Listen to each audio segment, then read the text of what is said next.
Akala nyo ba acting lang? Hindi nyo alam ang tunay na resibo sa likod ng mga kamera. Hindi lang basta artista si Bianca Umali, isa siyang low-key business machine. At kung akala mo simple lang ang lifestyle niya, wait until marinig mo to. Ayon sa mga source, hindi kumpirmado pero spotted, may mga luxury items si Bianca na hindi basta-basta kayang bilhin ng typical celebrity. May mga sightings ng high-end fashion pieces na pwedeng umabot ng 500,000 to 1 million pesos pataas kada item. Lalo na kung imported designer brands ang usapan. May rumors pa na may private luxury vehicle upgrades siya na umaabot sa millions. Hindi lang isa, kundi multiple assets.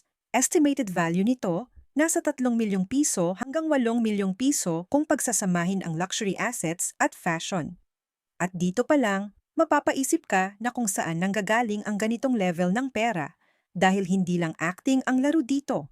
Si Bianca ay isa sa mga mukha ng major brands tulad ng Bench, Penshop at Sunsilk at hindi ito basta endorsements lang. Ayon sa mga source, ang ganitong level ng artista ay kumikita ng humigit kumulang 3 milyong piso hanggang 10 milyong piso bawat campaign depende sa contract, usage rights at exclusivity.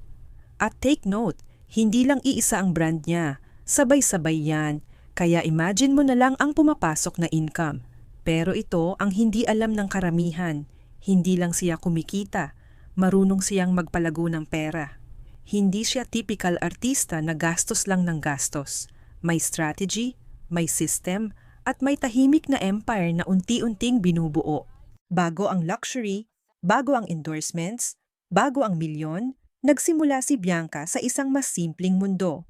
Hindi siya overnight success. Isa siya sa mga artistang lumaki sa industriya, from child star hanggang maging leading lady. Sa murang edad pa lang, nakapasok na siya sa showbiz, kaya maaga niyang na-build ang network, pangalan, at credibility.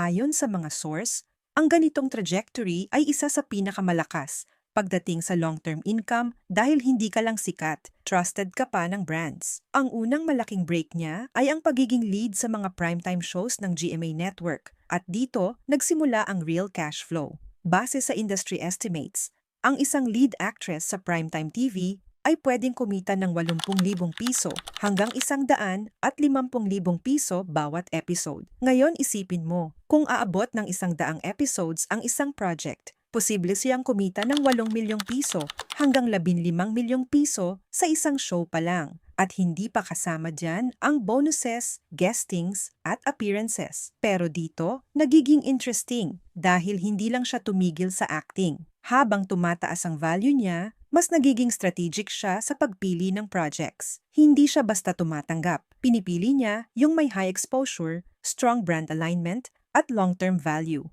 Dito, pumapasok ang totoong game dahil pinagsasabay niya ang endorsements at TV projects na nagiging double income engine niya. Ayon sa mga source, kapag pinagsama ang dalawang ito, ang estimated annual earnings niya ay maaaring umabot sa 20 milyong piso hanggang 50 milyong piso pataas, depende sa dami ng projects at brand deals kada taon. Pero teka lang, kung akala mo acting at endorsements lang ang source ng yaman niya, dito ka magugulat sa susunod na part.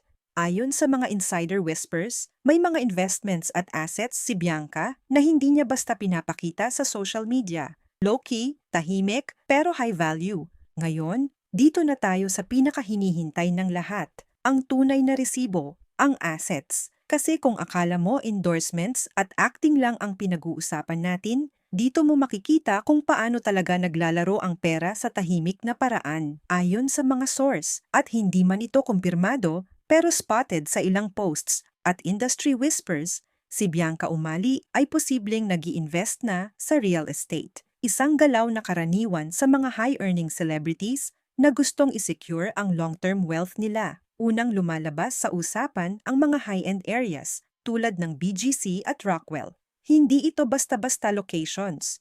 Ito ang mga lugar kung saan ang presyo ng condo units ay umaabot ng 8 milyong piso hanggang 30 milyong piso depende sa size, floor level, at exclusivity. Ayon sa mga source, may mga sightings na si Bianca ay madalas makita sa mga luxury residential areas na ito at may speculation na maaaring may unit siya sa isa sa mga high-rise developments dito. Kung totoo man, ang estimated market value ng ganitong property ay nasa 10 milyong piso hanggang 25 milyong piso. At hindi lang ito simpleng kondo. Ang vibe nito ay modern minimalist, floor-to-ceiling glass windows, city skyline view, at posibleng may smart home integration kung saan kontrolado mo ang ilaw, aircon, at security gamit lang ang phone mo. Pero hindi diyan nagtatapos ang kwento. May mga bulong din na may interest siya sa mga getaway properties tulad ng Tagaytay. Alam naman natin, ang Tagaytay ay isa sa mga paboritong investment spots ng mga artista dahil sa malamig na klima at relaxing vibe.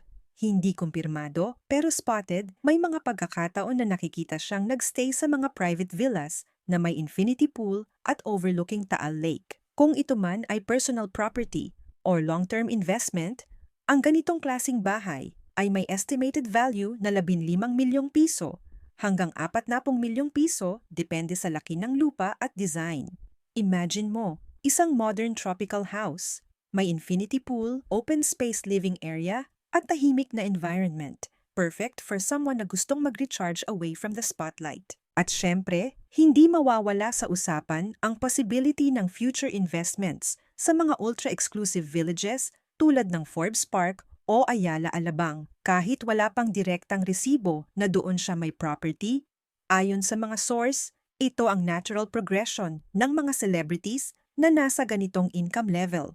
Ang presyo ng lupa pa lang sa mga lugar na ito ay maaaring magsimula sa 100 milyong piso pataas. Kaya kung papunta siya sa ganitong direksyon, ibig sabihin lang, ibang level na talaga ang financial game niya. Ngayon, lumipat naman tayo sa isa pang malinaw na resibo ng yaman, ang mga sasakyan. Dahil kung may isang bagay na madaling ma-spot sa mga celebrities, ito ay ang kanilang car collection.